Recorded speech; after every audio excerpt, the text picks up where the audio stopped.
Good evening, and thank you for watching. My name is Michelle Kauk, and I'll be the moderator for tonight's debate. The Citizens Clean Election Commission is the sponsor for this event. As the state's voter education agency, Clean Elections hosts debates so voters have the opportunity to hear directly from the candidates, ask questions on the issues that matter the most to them, and vote informed. Candidates that have a contested primary election have been invited to participate in the debate. Candidates that have opted into the Clean Elections Clean Funding Program are required to participate, while traditional candidates are invited and encouraged to attend. The questions that will be asked this evening are coming directly from voters. Leading up to the debates, Clean Elections conducted outreach to voters across the state, soliciting questions for the candidates. Voters who are watching this debate live, you can submit a question at any time via email at debates@kc-a.com, by text at 928-362-1062, or by phone at 480-937-1297. We do screen questions for clarity to eliminate duplications, speeches, or personal attacks on candidates. Tonight's Q&A is scheduled for 30 minutes, so we may not get to all audience questions, but we will do our best. Candidate, you will have 1 minute for your opening and closing statements and 1 to 2 minutes for responses to the voter questions. I may limit responses for time management purposes, and we remind you and the audience that this is a respectful, courteous, and professional environment. Our goal tonight is to connect candidates to voters so our electorate may vote informed. Tonight's participant is Mark Boesen, a Republican running for Arizona State House of Representatives in Legislative District 12. Mark, you may begin with your opening remarks. Thank you, Michelle. I appreciate it. My name's Mark Boesen, and I am running to be your House representative. I am a pharmacist. I am an attorney. I'm a father. I'm a conservative. I'm a Christian, and I am anxious to get us back to work. This has been a long road, and I think one of the unique things about my candidacy that should be attractive to the voters is I'm a pharmacist, I'm a healthcare provider, I've been one for almost 25 years, I'm a graduate of the University of Arizona. I understand the balance between protecting the public health and welfare and getting this economy back and going. I am a firm believer that this cure, this shutdown is worse than the disease. We can do more, we can do better, and please send me to the legislature. I think I will be a tremendous advocate for you and bring more healthcare provider expertise to a body that desperately needs it. Great, thank you. At this time, we're going to ask the candidate to respond to the voter questions. Mark, the first question is, state revenue will take a hit due to the need to shelter in place these past 2 months. Public school students have missed the last quarter of instruction this year and may miss more school if there's another wave of the pandemic. The legislature has not fully restored cuts from the previous downturn in 2009. What are your thoughts about what school districts will need to meet this new challenge? And where would you look for additional resources to fund these needs? That's such a good question. I'm a father of twin boys. They'll turn 17 this summer. They're sophomores at Perry High School. And I'm very concerned about all of our Arizona students. They are going to be so far behind, not just in their academic curriculum. The teachers have done yeoman's work to try to make sure that they're filling in the gaps, making sure that the lessons plans are done. I've watched the teachers desperately and admirably try to get educational lessons out to the students so that they're learning, but they're missing out on so much. They're missing out on the social interactions that are so important to young people, regardless of their age. They're missing out on sporting events. They're missing out on so many things. And I am very, very concerned that when the fall comes, when the schools reopen, and I think they ought to reopen, that we make sure that we're not spinning our wheels trying to repeat the last quarter of the last year, trying to make sure the students have what they need. We've done a good job balance-wise to try to fill in the gap and do some pieces that are going to help the students recover from this and do well. But we need to be supportive. We need to be patient, and we need to make sure that especially our schools have the revenue that they need, have the resources that they need, and we need to be careful listeners. No one's been here before. There isn't a single principal, there isn't a single teacher in the entire nation that has ever been here before. We've never shut down the school systems from K through college this long for this period of time, and we need to listen. We need the superintendents, the principals, and especially the teachers in the classrooms to say, all right, this is what we need. This is our plan. And as soon as those students show up on the first day, I'm certain that plan will have holes in it. And we're just going to have to be nimble, and we're going to have to be respectful. And we're going to need to make sure of the things we need to invest in going forward are the economic engines, the small businesses, and the people that need to get us back to work, and these schools. I don't know what we're going to need. And you're going to find me say that frequently. I'm not the kind of politician that has all of the answers and knows it all. I'm 50 years old. I've done a lot of things. And what I do know is that I don't have all the answers, but I'm smart enough to listen, slow down, not make judgments, and make sure that if the teachers say, hey, this plan we came up with isn't quite working, we need to do it differently, then let's make sure we do that. The next question from one of the voters that was submitted is, will you support mandatory vaccination? As a pharmacist, vaccinations are a gift to society. We've eliminated, as a human race, we've eliminated diseases. We eliminated smallpox with vaccines. We've all but eliminated polio, especially in the United States. Vaccines are vitally important. I could not be a bigger supporter of strong vaccination programs.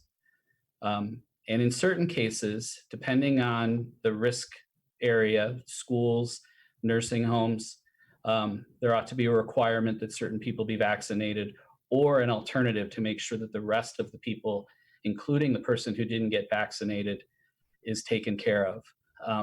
People who have religious concerns about vaccines, people who have other serious concerns about vaccines need to be listened to and respected. This is the United States of America. I'm not a big fan of mandating much of anything, but we need to make sure that as many people who need vaccines are getting them, and that we're making them available. And if those of us who don't want a vaccine or choose not to, they have the ability to continue to participate in society in a safe way. And I want to take this moment to remind folks that are watching this debate live that you can submit a question at any time by email, debates@kc-a.com, by text at 928-362-1062, and by phone at 480-937-1297. Moving along, Mark, another question that we received: how do you plan on supporting medical staff, teachers, and all those who are working to keep our communities healthy and safe if the quarantine continues longer than initially expected? This quarantine can't continue much longer. But that being said,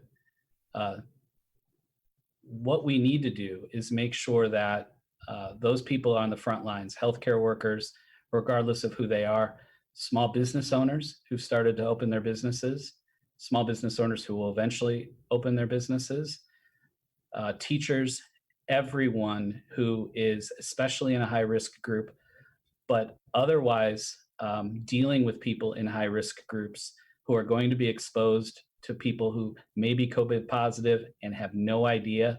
We need to make sure that we have enough medication when the vaccine's available. We need to make sure we have enough vaccine. And I've got experience doing that. One of the things we did after September 11th at the pharmacy that I ran was we worked with the Gilbert Police Department, the Gilbert Fire Department, and the Chandler Fire Department to make sure we had enough antibiotics stockpiled in the case of an anthrax aerosolization. Who knows what's next? This virus is next. This virus is the next anthrax.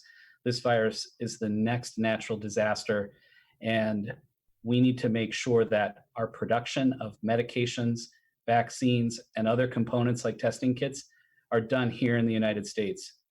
We have got to protect our supply chain. Too much of the disruption that's led to this quarantine has been we're too reliant on other countries, particularly the Asian countries that have a difficult time because this is where the disease started. They've consumed a lot of the healthcare PPE, they've consumed a lot of the medications, they've consumed a lot of the components for the test kits way before we had an opportunity to do that. And God bless them, they need to take care of their people. But we need to make sure today, starting now, that we're making remdesivir, we're making hydroxychloroquine, we're making the antibiotics that we need, and not just for the COVID diseases, but for everyone else who has another chronic condition that has nothing to do with COVID. I am desperately concerned that we're not going to have enough resources for the 14% of Americans who don't have a job right now, which means they probably don't have insurance. We need to make sure that our pharmaceutical manufacturers, we need to make sure that our healthcare workers, our teachers, and frankly, everyone else in society who makes this engine go. Don't forget the small business owners. Don't forget the restaurants and the movie theaters that will eventually open, and the cosmetologists and the barbershops that have opened. We've got to take care of those people too, because if they get sick, we're going to shut down this economy again, and that's not going to be good for anybody. So let's make sure we're working closely with the federal government, closely with our local manufacturers like Honeywell, to make sure we're making products here in Arizona and stateside, so that we don't get lost with, we had some test kits coming, but they're held up in China because there aren't enough supplies, or it's going to take too long for them to get here. We need to move much of our manufacturing back to the United States. That'll make sure we're healthier, that'll create more jobs, and it'll stimulate the economy again.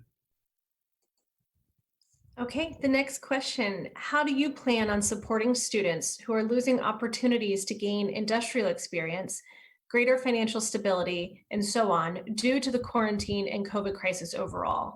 And then continuing on for K-12 and college students who are unable to use this time for education. I think we need to listen to the teachers. Right now, our students are sort of in this lost period of time. As I said earlier, the teachers are doing as much as they possibly can with media like Zoom and other shared learnings. I know I'm with my boys, helping them with their lesson plans, making sure that they're doing the work, keeping busy, but it's not the same.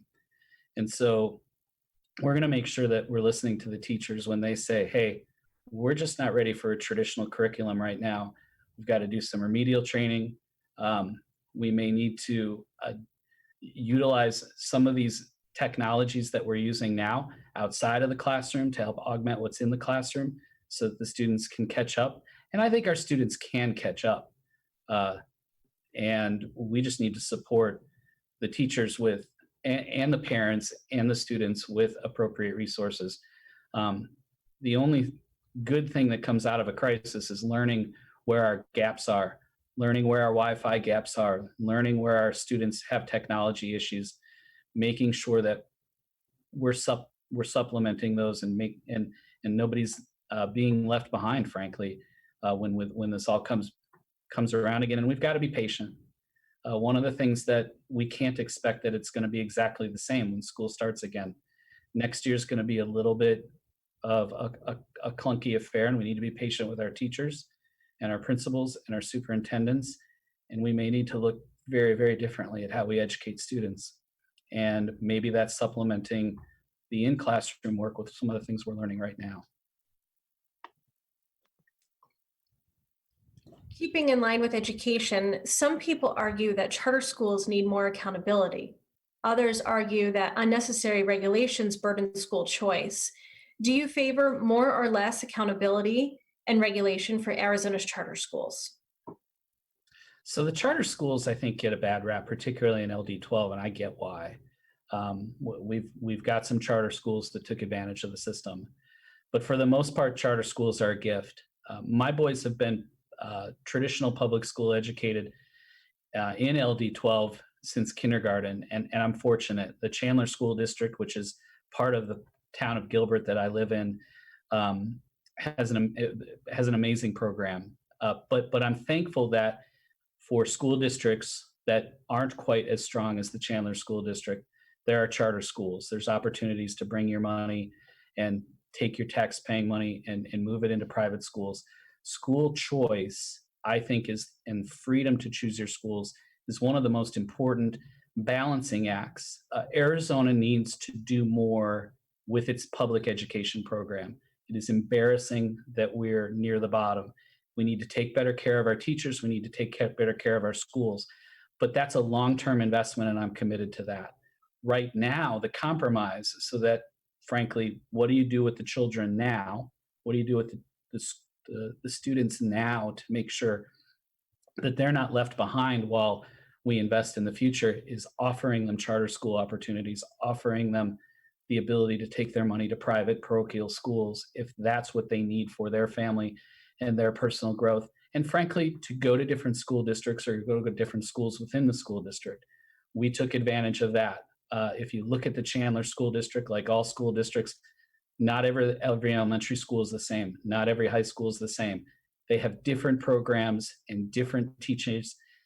Parents have a big responsibility. Research where your opportunities are in your community and just go get them. We were very fortunate in Chandler. We were never denied open enrollment at any of the other CUSD schools. Camille Castile does a fantastic job with Chandler schools, and we're fortunate that we have that opportunity in Arizona. And so don't be satisfied with where we are right now. Invest in the future, but create more opportunities now. And with regard to charter schools, holding them accountable, holding any school accountable where taxpayer monies are involved is important, and it requires oversight. And I'm okay with overseeing charter school budgets and making sure that our students and our teachers are using the resources appropriately. But I'm more of a let's do some oversight, let's create some guardrails, and then make sure they're following within those guardrails, and let's let innovation continue to proceed in our education system. Arizona needs innovation as much as any other state, because that's what's going to get us forward, and that's what's going to move us from the bottom quartile to the top quartile. And I will take this opportunity to remind folks, if you're watching this live, to submit a question at any time. You can email at debates@kc-a.com, by text at 928-362-1062, or by phone at 480-937-1297. Mark, continuing with education, what is your plan to improve access to career and technical education and higher education and ensure Arizona businesses benefit from a skilled talent pool? Oh, I'm glad you asked this question. I've got ideas. One of the things that I really, really like about our high school system in particular is we pay a lot of attention to students who are going on to college. They have signing days, whether or not they're athletes or academic scholars. We make a big production out of it. So-and-so is going to Arizona State. So-and-so is going to the University of Arizona. And that's what they're going to do next year. And that's great. But what I'd like to see more of is that same excitement and that same pomp and circumstance for someone who is going to graduate from high school and go into one of our trades, someone who's going to become an apprentice plumber, an apprentice carpenter. We ought to have the same signing day for them. Someone who has a plan that doesn't necessarily involve college. That is a noble career. I often wonder, I have two doctorate degrees. I have my Doctor of Pharmacy degree and my Juris Doctor, and I'm proud of those. But I went to high school in Chicago, Illinois. Most of my classmates went into the trades right after school. And frankly, they're in a better economic position than I am. I'm still paying back student loans. I'm still making sure that we're managing well. But my buddies who became pipe fitters and carpenters and plumbers and electricians, got the rewards of being a professional early, right out of school at the age of 18, 19, and they've never looked back. And I love that those opportunities exist. And we need to encourage students. And I do this with my boys a lot. When my boys say, "Hey, I don't necessarily want to go to college," that's fine with me. Let's talk about what it is you do want to do. And we need to support those students from the top on down to say, you don't want to go to college. We need skilled tradesmen, skilled workers here, so that we don't, excuse me, so that we don't have to import them from other states, other countries, because we've told our kids, go to college at all costs, get a bunch of debt, and don't have a plan. That's not okay. If a 16 or 17-year-old says, "Dad, Mom, I don't want to go to college," wonderful. What is it you do want to do? How can we help you get there? And are the resources in our grade schools and our secondary institutions to make sure that there's a pathway there? And is there that same recognition? Is it the same pride of saying, "Hey, when I graduate, I'm going to go work here and I'm not going to go to college"? There should be some pride. And I hate the stigma of, "Oh, you're not going to college?" No. Bright, smart people, not all of us need to go to college. Some of the smartest people and some of the my biggest mentors never went to college or didn't finish college. And they're some of the most admired people in my life. And I think we need to encourage more of that in our school system.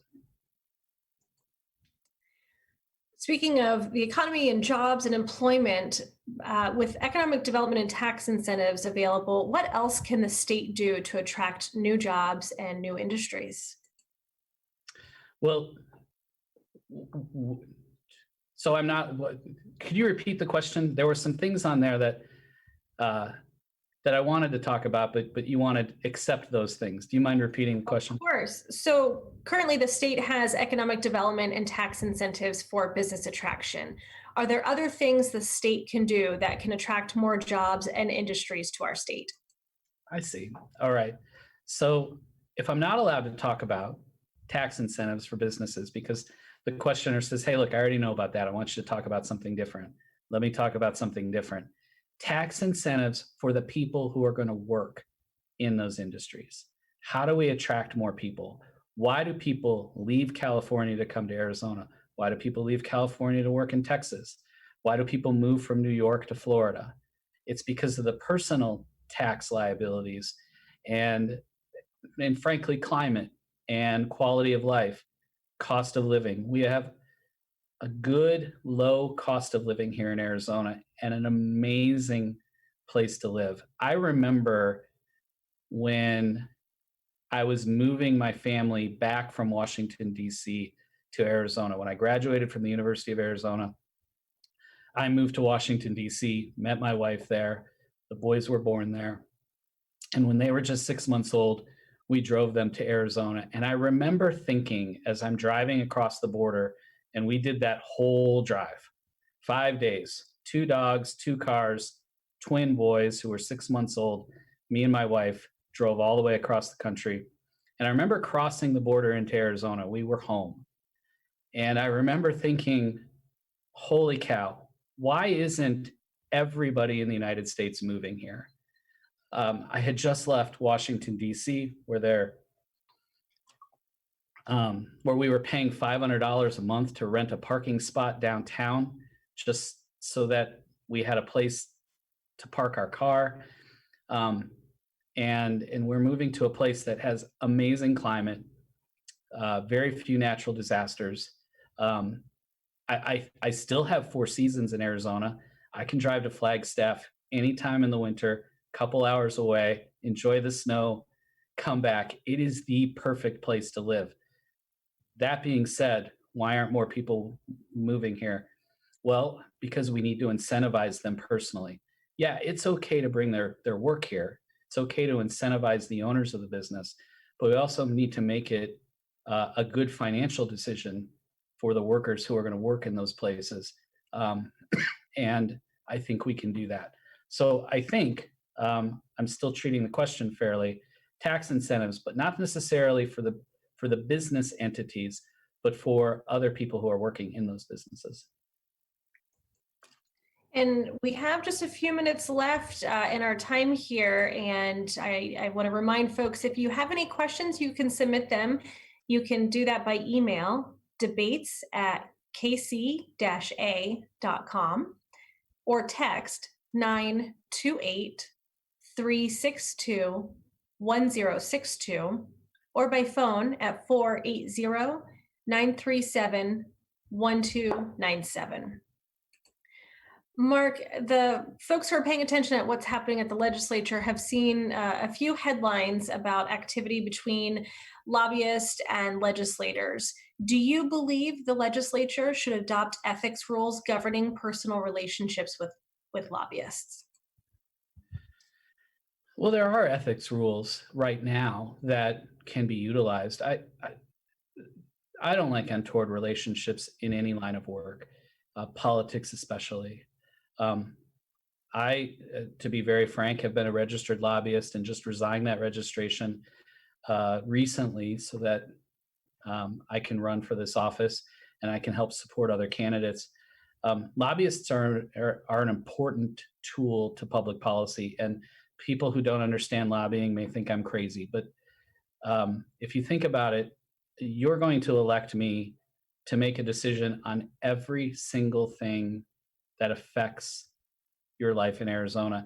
And I only know a few things. I know how to be a pharmacist. I know how to be an attorney. I know a lot of things. I'm going to rely on lobbyists. I'm going to rely on public interest groups to help provide me information. But I'm smart enough to know where the bias are, and I'm smart enough to weed through it, and I'm smart enough to be thoughtful. And at the end of the day, understand the two sides of the issue, know that the truth is somewhere in the middle, like we all handle our daily lives, and move forward. Now, when there's inappropriate relationships with lobbyists, you're not able to listen to both sides. You're not able to understand the truth. It taints your judgment, and that's unfortunate. And what the ethics committees should do is, when there's evidence of inappropriate relationships, should come down very harshly and take appropriate action to continue to monitor that lawmaker, continue to make sure that there's no untoward influence. And frankly, there are 60 in the House and 30 in the Senate, and that's a good thing. There are 89 other people who can hold those people accountable, and they should. And frankly, I'll be one of those people to hold my colleagues accountable, no matter how close they are to my political ideology, my political policy, supporter of my positions. You can't have inappropriate relationships that taint your judgment. And I believe the Ethics Committee has the appropriate tools to take action when necessary. And we did have a question that came in via text. What are your thoughts on prison sentencing reform?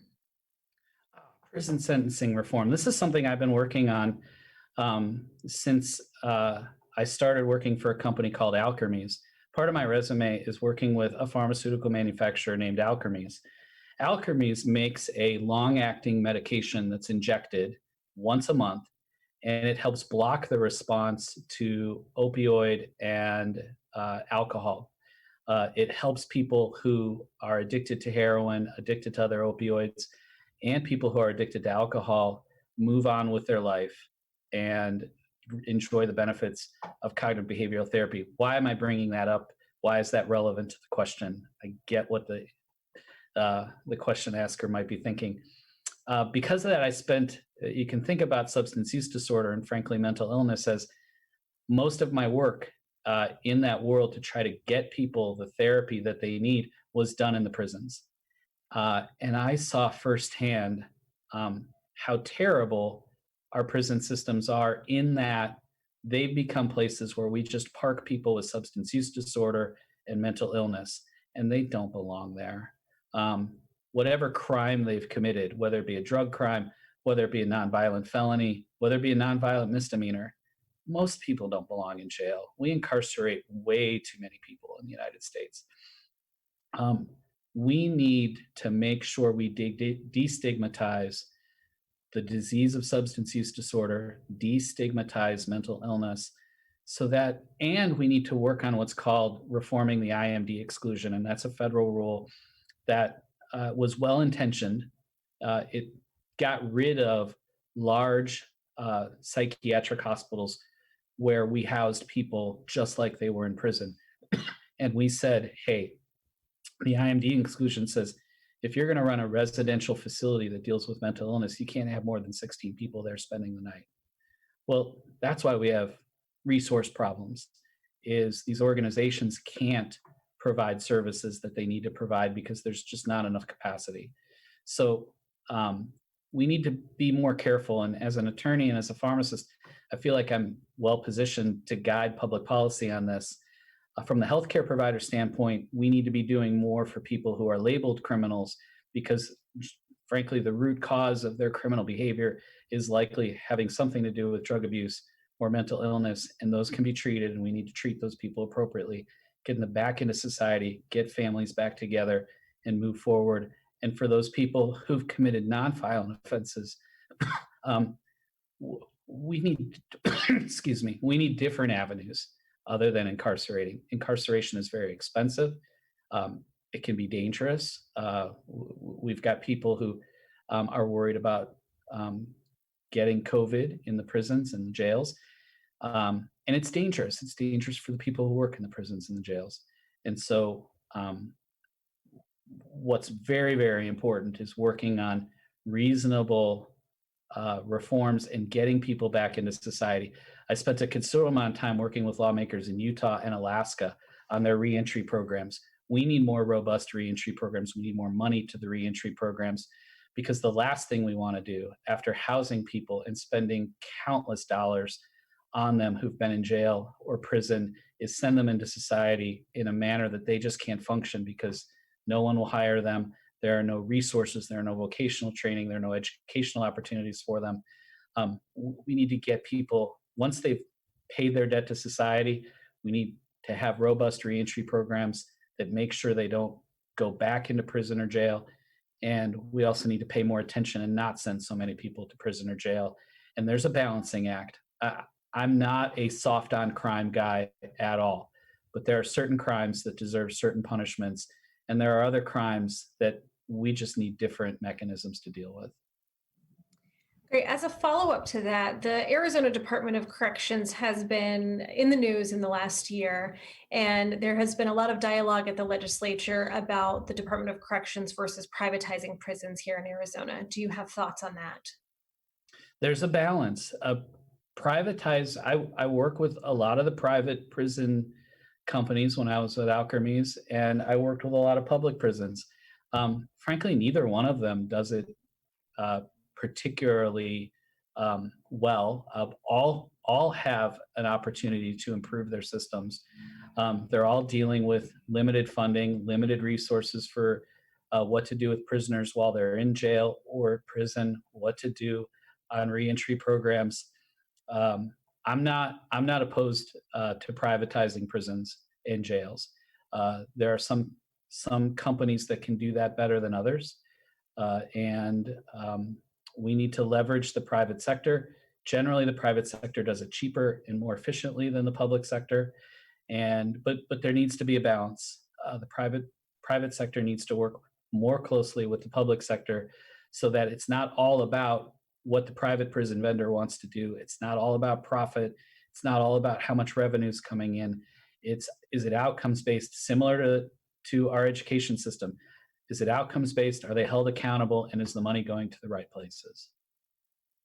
You mentioned opioid addiction earlier. How can the state's response to the opioid crisis be furthered?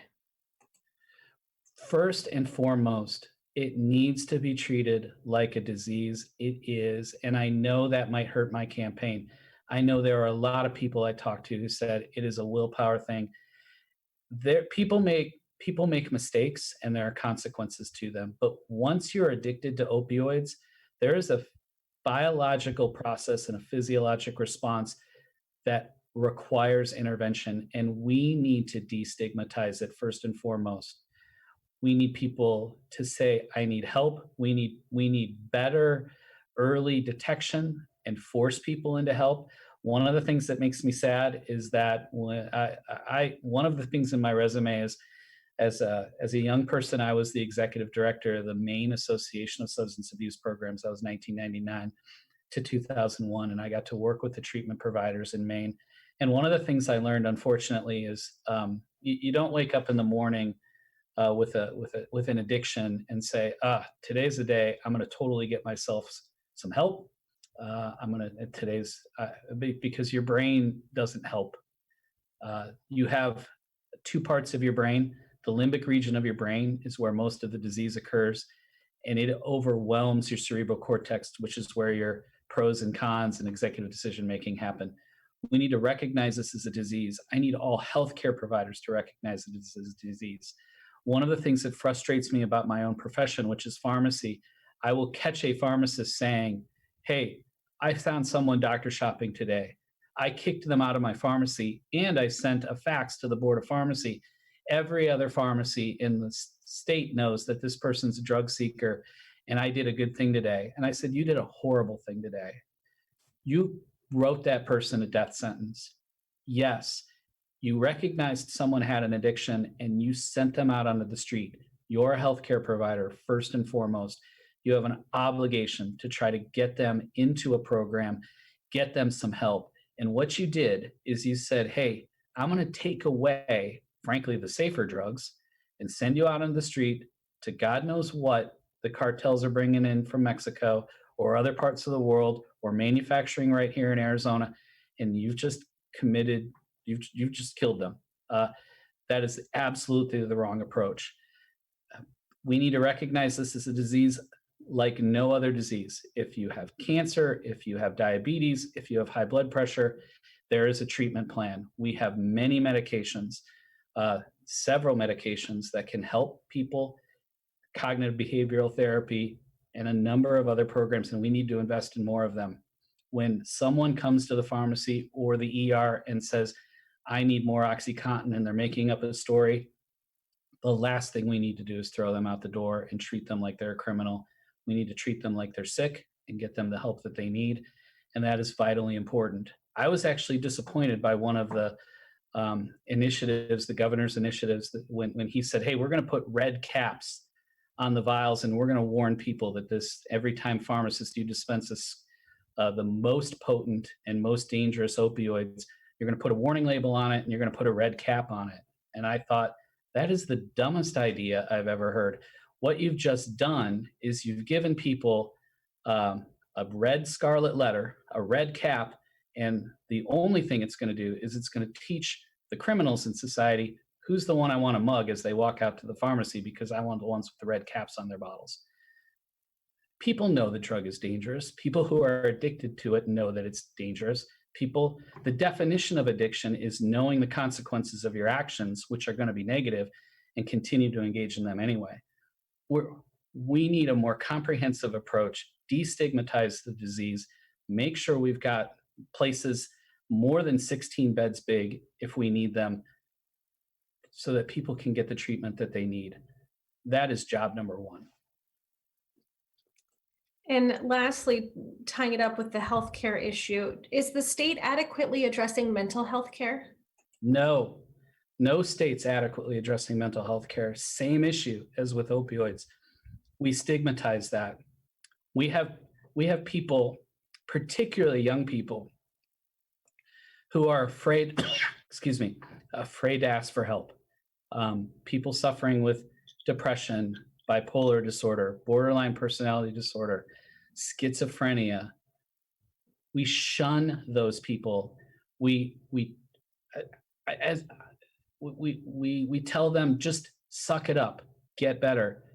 I've experienced that. I've suffered with anxiety and depression in the past. As a male who is in his 40s, I went to 7 different doctors before one of them said, maybe we could try an SSRI, which is an entry-level medication. 6 licensed physicians who I had good relationships with said, you look fine. You're a little sad. You're a little depressed. Maybe get some more exercise, which was true. Uh, I losing some weight, getting exercise helped, but no one would treat me. They told me it was all in my head. Uh, we need to respond more quickly. We need to empower people. If your leg is hurting and you think it's broken, tell me about it. The coach on the field, the teacher on the playground says, tell me about it. I need to get you to the school nurse. We may need to get you some help.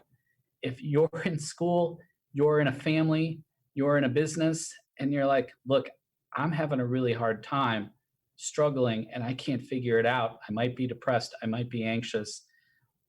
I need some help. I may actually be suicidal. I've had patients who have said, I will never, ever ask for help being suicidal again because my life was ruined. I went to the emergency room. They committed me. They reported me to the state regulating agency that holds my license. The state regulating agency told me that I was a threat to myself and they pulled my license. The lesson I learned from that experience was don't ever tell someone that you need help. Next time I feel like killing myself, I'm just going to try to suck it up.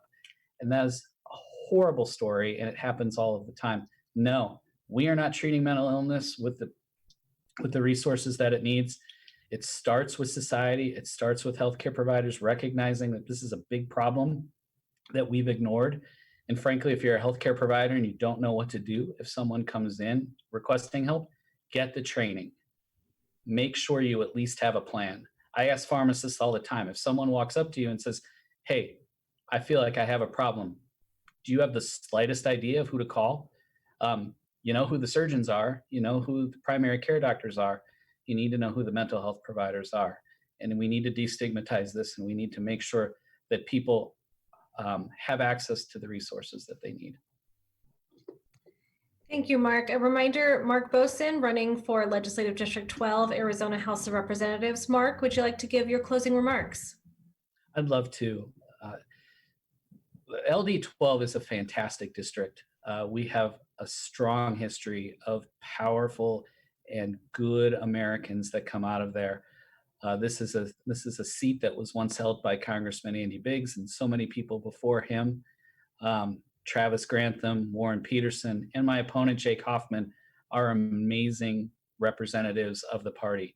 I carry with those people the same bona fides, the same conservative, small government ethics and vision that they have, but I have something extra, especially in this time of public health crisis. I have a healthcare degree. I can stand with lawmakers and say, hey, not only do I understand the policy, but I can also help translate and evaluate the medical needs that we're going to need to move forward, so that if we do decide to reopen, and we should, yesterday, frankly, weeks ago, there's a smarter way to do it, and in a way that's not so scary, because I've been there. I know how to do that, and I know how to work with other healthcare providers. I think I would be a tremendous addition. I am a lot like every other House, Senate, congressional member that's come out of LD12, but extra. And I would appreciate your vote. Thank you. Mark Boesen, thank you. This concludes our debate. To the candidate, we thank you so much for participating. To the voters, we thank all of you who took the time to watch the debate and inform yourselves before the August 4th primary election. The Citizens Clean Elections Commission is your source for nonpartisan voter information. We encourage you to visit azcleanelections.gov for all of your voting needs. Thank you all so much for joining us tonight. Good night. Thank you.